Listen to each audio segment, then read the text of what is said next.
I believe this is a 1930s or possibly an early 1940s SS Stewart. The top is cracked in several places. There's a bunch of stuff rattling around on the inside. The frets are worn down and the fingerboard has deep grooves in it. The tuners are also impossible to use.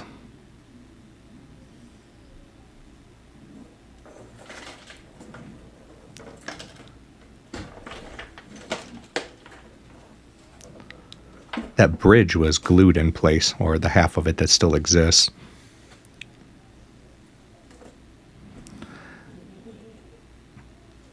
I have taken the liberty of removing the back already. I did a very poor job of removing the back, at least initially. I tried many things. I tried heat. I tried razor blade. I tried sawing through it. Ultimately, a putty knife was the right thing to use. It's created a lot of work for me later. I have to replace all that binding, and, well, the binding would have had to been replaced anyways, but the kerfing, the little wooden strips that hold the back in place, now need to be replaced because of the damage I caused. The back also needs to be re-leveled. This is a recurring theme here. The laminated back and sides, it's just delaminating everywhere.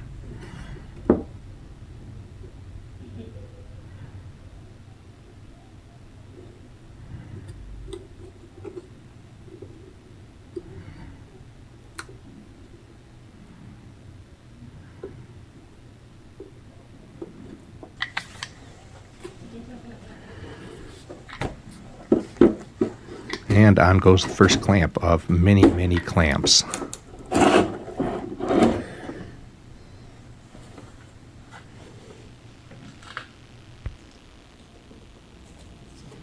More delamination and possible damage from me trying to remove the top.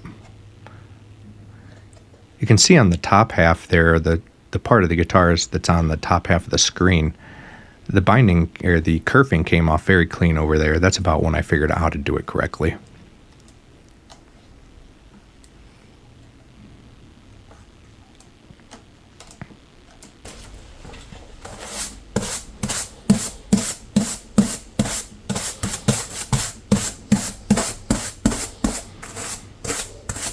May not show on camera, but there is a lot of dust in here.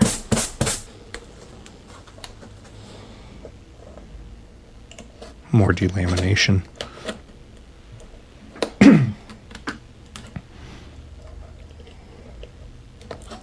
I'm using Titebond 2 wood glue. It's like Titebond 1, but it's water resistant.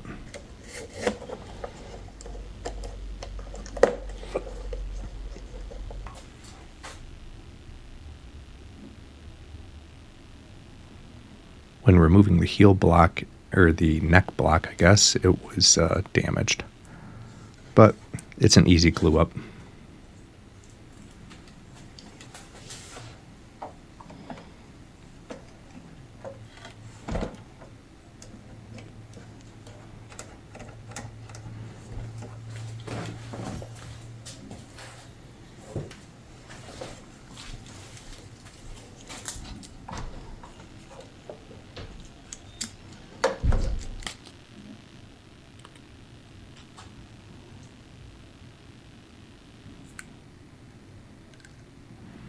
The heel block is cracked and broken, and I did not do this part. This was damaged right from the trash where it came from. My parents actually found this in the garbage on the side of the road and picked it up. They were going to use it as a sign for music jams. And I said, well, I'd like to practice working on instruments on it. So they said, okay, take it.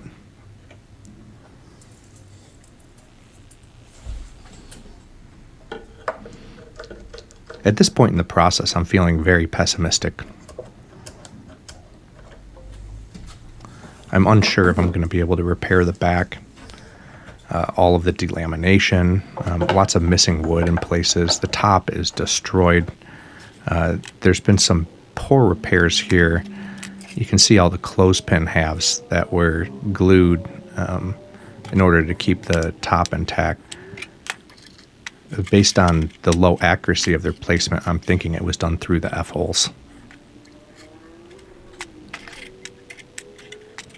I'm carefully saving all these pieces because there are a few pieces of delaminated laminate on there. Or how would you say that? A few pieces of laminate there. I want to glue that back if I can.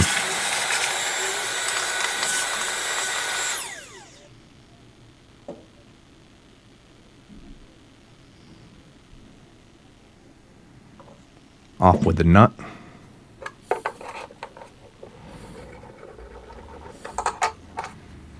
And off with the hardware.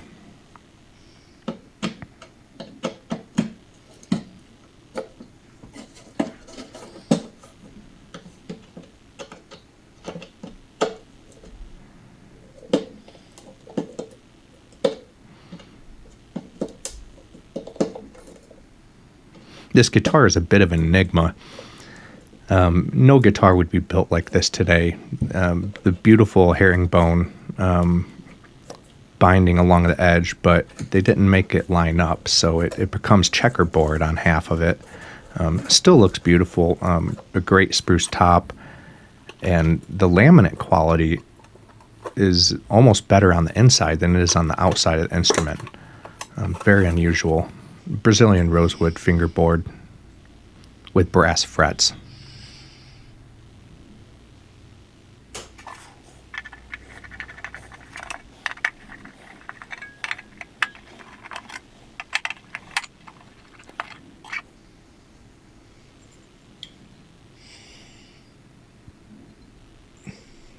This is very heavily corroded, although it's difficult to see.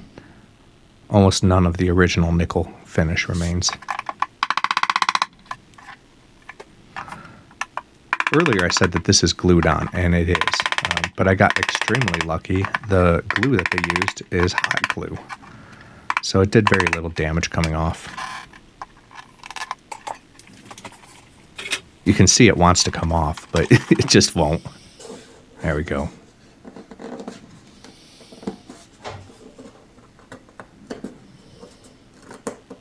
Yuck, what were they thinking?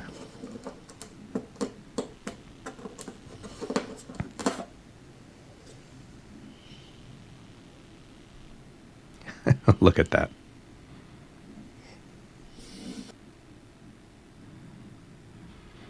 Here's a closer look at the cracks that weren't really apparent in the opening video. They're long, they're deep, they're prevalent, they're everywhere.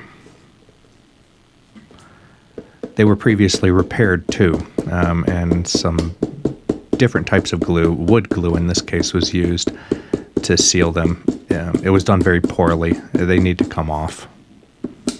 Fortunately, it is coming off right along the crack seam, at least so far.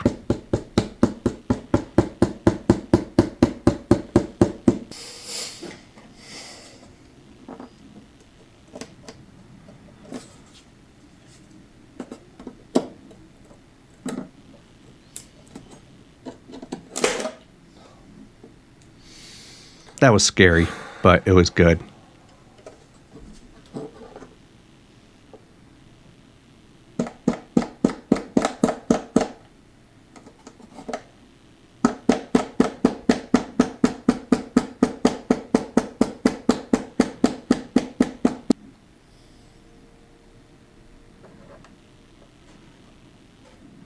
Bit of poor editing there. But I am actually working on the crack from the other side, I believe, or it's either that or I'm removing, oh, yes. So I am removing the clothespin because that is preventing the crack from opening up. Here I'm trying to salvage as much of the binding as possible.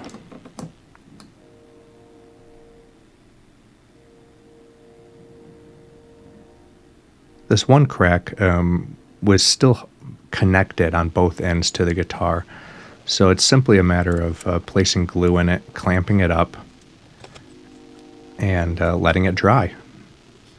The little block on the other side there was to hold it at the correct position height-wise. It had a tendency to want to fold into the guitar. It had probably been in that position for decades.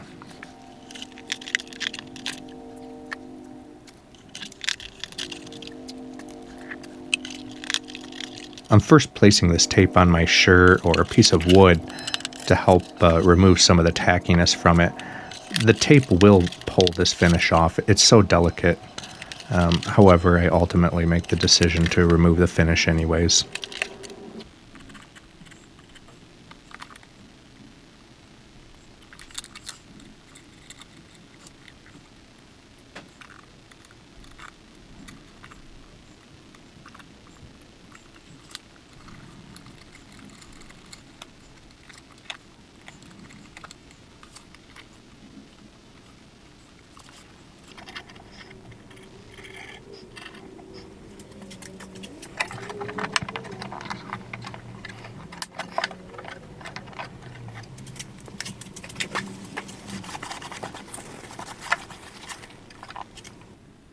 It's difficult to see because the video is sped up, but I was sort of using my thumb there as a suction cup until I could tell that the glue was coming through the other side. Now to remove the last of the binding and the kerfing here. What a pain.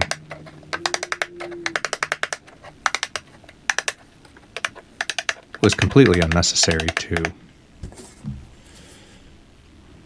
Had I not improperly taken off the top.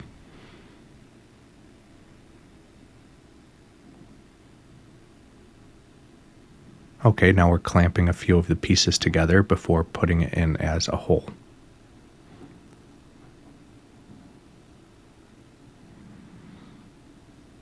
Tiny pieces.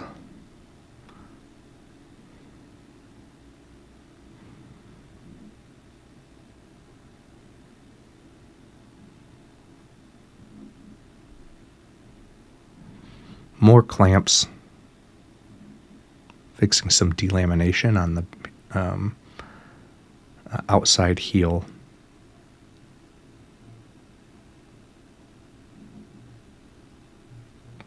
Here I tried to sand through the clear coat and also sand through the finish, and I was contemplating refinishing it, and then I realized by the time I had got through the stain, there was no wood left. It was guaranteed that I was going to sand all the way through this veneer at some point. So I did my best to dye it back the original color, and I iterate on that later, and it becomes acceptable.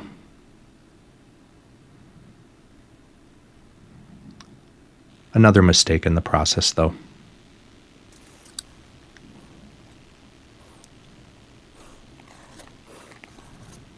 I suppose it's a happy mistake to make, though, because you know now that it is a mistake, and you have a rough idea how to fix it if something like that occurs before you receive the instrument.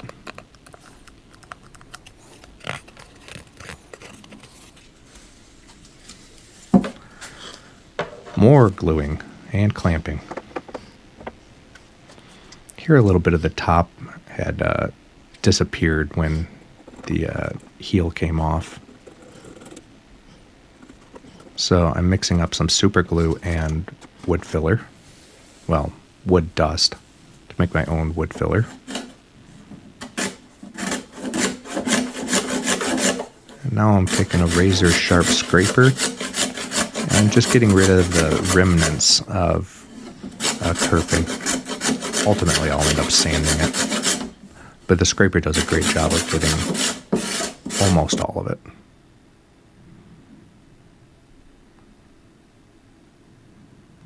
Lots of damage here. This may have been repaired at one time before I'd received it, but I believe that gap was there from the factory. I don't know why, but I am gluing those pieces back up there. I'm trying to save as much as the original wood as possible. The remaining gaps will be filled or inlaid.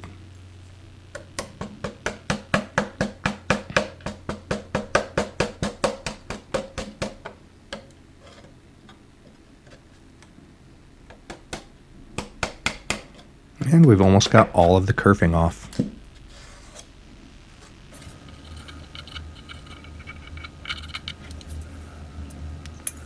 I'm going with super glue here because it's impossible to get a syringe into this crack, and it's fairly stable otherwise.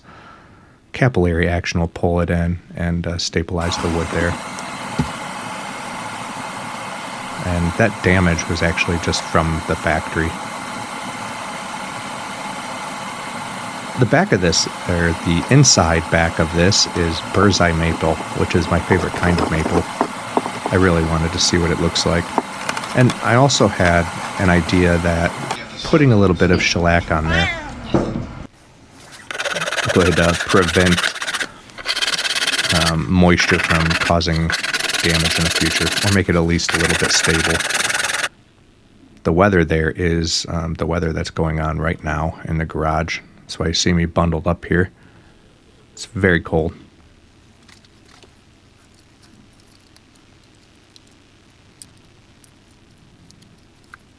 And on with the new kerfing.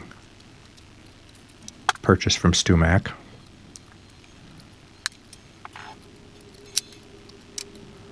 The clamps are from Harbor Freight, much cheaper than Stewart.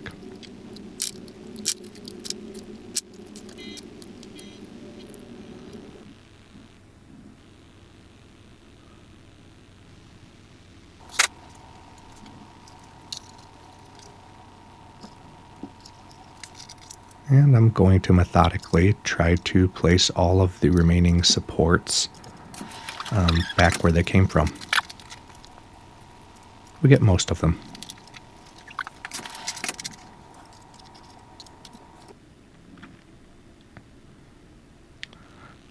The top piece is now glued in, and we're fixing a crack that was in the side, or on the top, up near the neck.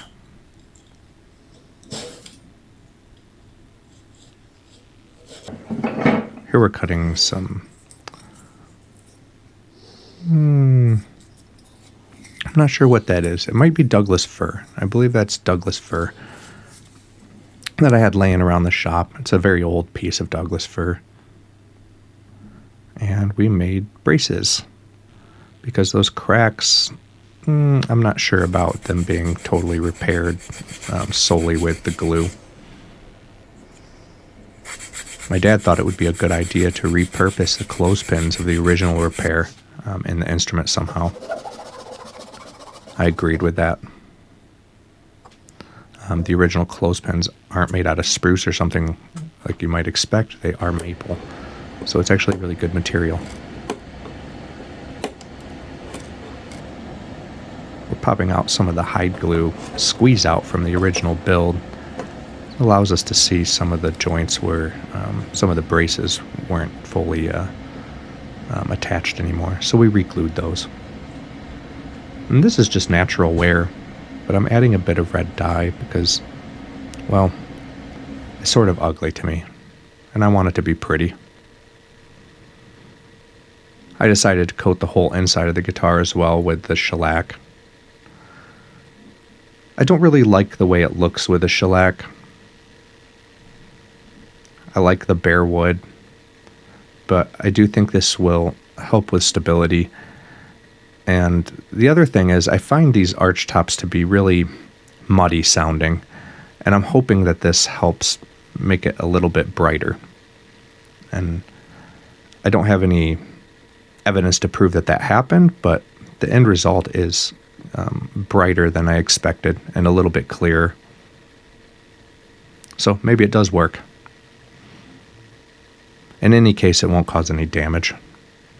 And it's reversible very easily if anyone ever wants to go to the trouble of taking this instrument apart again and removing it.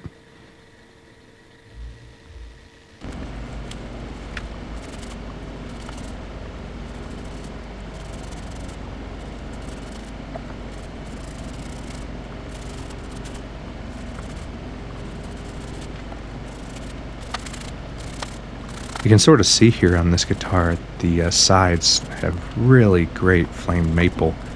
I think they put the laminate inside out.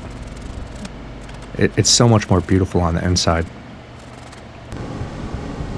The only justification I can see for it not being that way is there's that one gap in the wood that you can see up there by my hand now. We repaired earlier with super glue. That was original. And clamps. Lots and lots of clamps. That was the largest expense of this project. It's about $100 in clamps.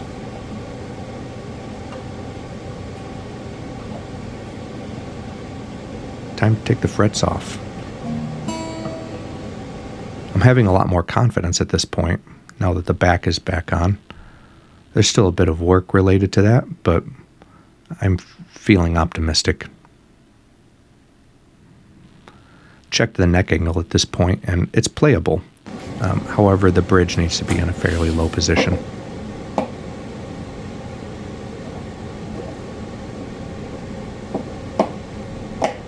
So we will be foregoing a neck reset, in other words.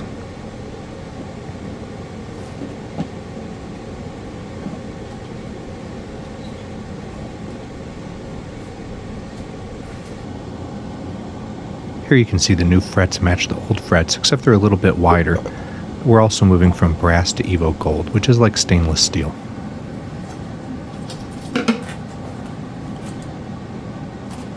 A slight bow in the neck. We're going to remove some wood from the top, and we're going to remove a lot of wood from the headstock area. This is okay because this maple, or this Brazilian rosewood, is very, very thick. And we're also trying to get through as much of those deep grooves up there in the open chord positions as we can without going through the inlays.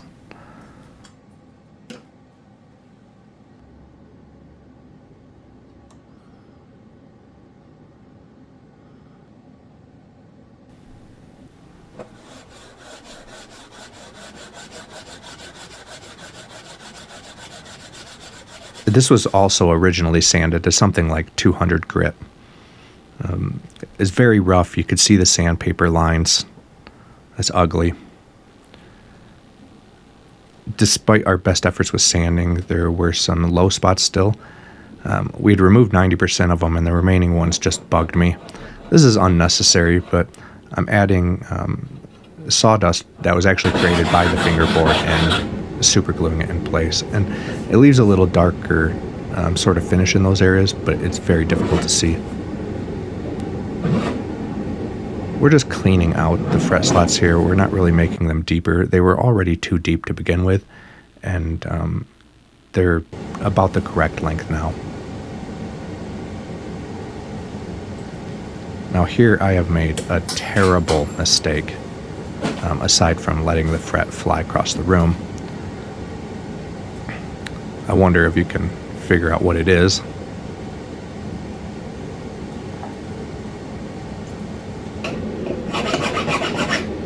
Well, if you guessed that I did not radius that fret wire before cutting it, you would be correct.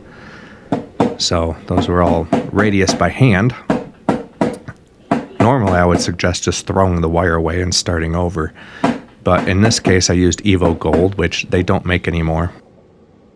Evo Gold is like a stainless steel, but it has like a copper mixed in it, probably copper. It gives it a gold appearance, which sort of makes it look like the original brass frets, but it's actually quite a bit stronger than even nickel steel frets, which are commonly found on guitars. It's a very high-end product.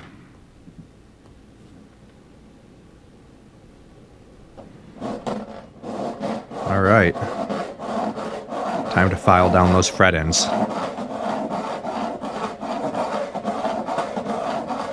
This process always makes me uncomfortable.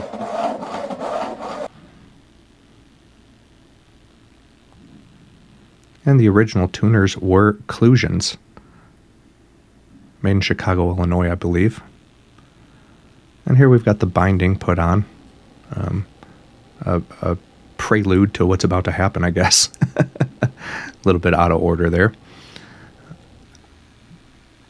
Here you saw me putting on some shellac, and I put the shellac around the finish on the instrument in hopes that the tape would now damage the shellac rather than the actual finish. I'm sure that it helped, but This painter's tape did still damage the finish while taking it off. Ultimately, I used heat to prevent too much damage from happening, but green tape is quite a bit better. And we're cleaning up those fret ends, just rounding them off a little. And off with the rest of this finish. I decided there was no way I was going to ever get this finish to look even homogeneous, never mind good. And some of the cracks didn't perfectly line up level. It's just a few thousandths of an inch off, but it's really, really noticeable, and I wanted it to be smooth. The only way to achieve that is to sand it down. There's some sort of staining where the pick guard used to be. I don't know what caused that, but my hunch is that it somehow cracked there, the lacquer, and then someone tried to polish it or put lemon oil in there. Never do that. If you have bare wood there, seal it with something like urethane or shellac. Shellac's always a safe choice. You just want to prevent water and dirt and moisture from getting into there because it will stain.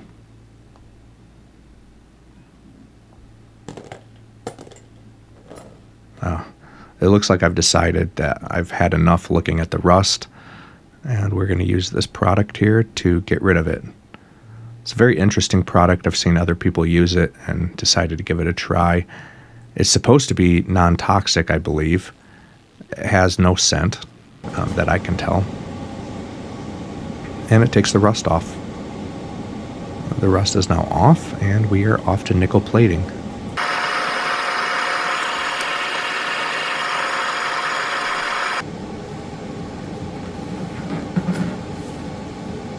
Using my card scraper with a bit of tape to help protect the finish, to take the binding down to a proper level, flush with the back of the guitar. This is my first time. It turned out okay.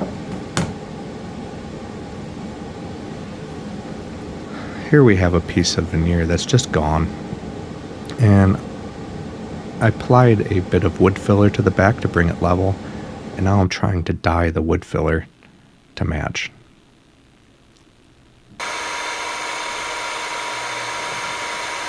At this point, I've decided to do a sunburst. This is my first time really messing with stains, and I am very skeptical at this point.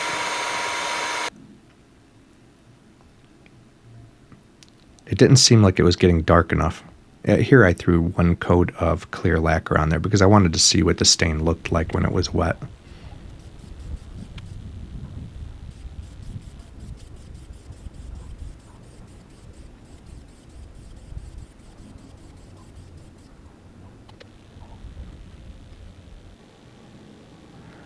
It was at this point that I realized this is actually not painted on maple stripes, which is something people did. It's actually maple, and it's quite beautiful, so I decided I wanted to try to make it look as good as possible. The pick guard was stark white on the bottom side. I was hoping that it was tortoise all the way through, but the stark white looked terrible, so I used the air sprayer there to spray on some shellac mixed with orange and brown stain. This is a powder stain that I mixed with. You can mix it with water or alcohol. I highly recommend the alcohol, though, as it evaporates quickly, and the water seems to raise the grain, which creates a number of problems later. I'm starting to feel more confident about this stain. You just have to apply a lot of coats, and here I'm using the lighter color even on the outside, and it seems to really darken things up and help smooth it out. Time to get rid of some of the old clear coat from the outsides. I tried doing this chemically and failed.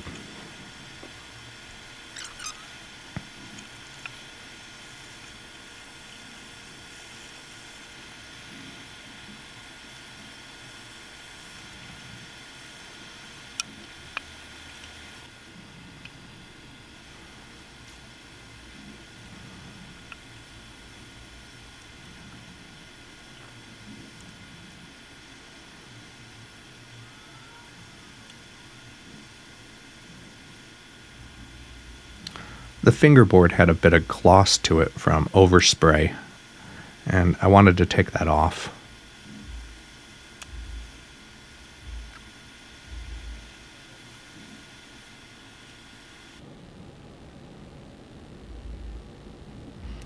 I'm still not happy with the pick guard. I am very happy with these card scrapers though.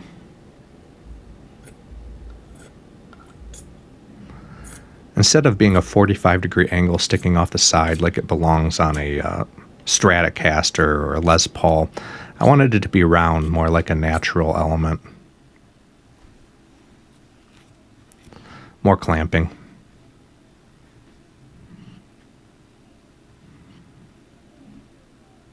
I'm feeling really confident at this point.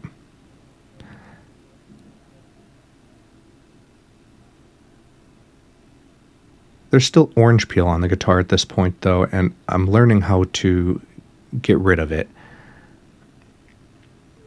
For me, what worked was sanding from 600 to 1,000 to 1,500, and then the key was going up to 2,000. And then just buffing it out with a buffing wheel. I'm very excited to put this together and play it at this point. The finish has been drying for like 2 or 3 days. It really should have been drying for about a month. At least 2 weeks.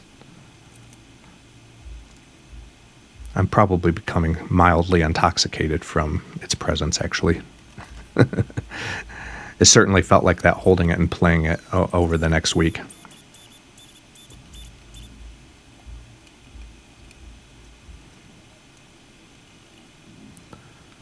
New Clusion tuners, 3 in a line.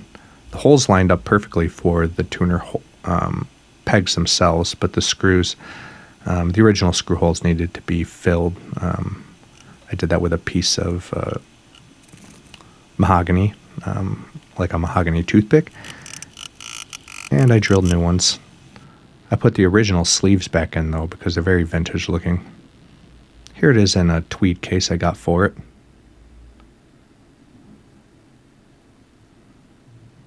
The frets turned out lovely. I was able to get the action very playable. And the finish came out pretty nice, but became sort of scratched from me playing on it before it was totally done. But I kind of don't hate it with the mild scratches in it. They're tiny and there's many of them. It would be very common for an instrument like this. It would look weird without them, actually.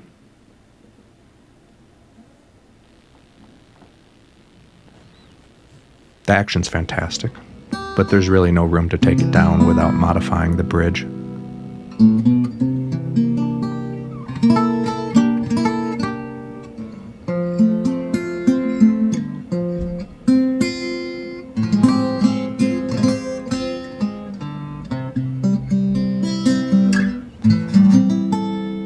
I was able to hear a much better musician play this, and I was quite impressed. It was actually a very good instrument for him.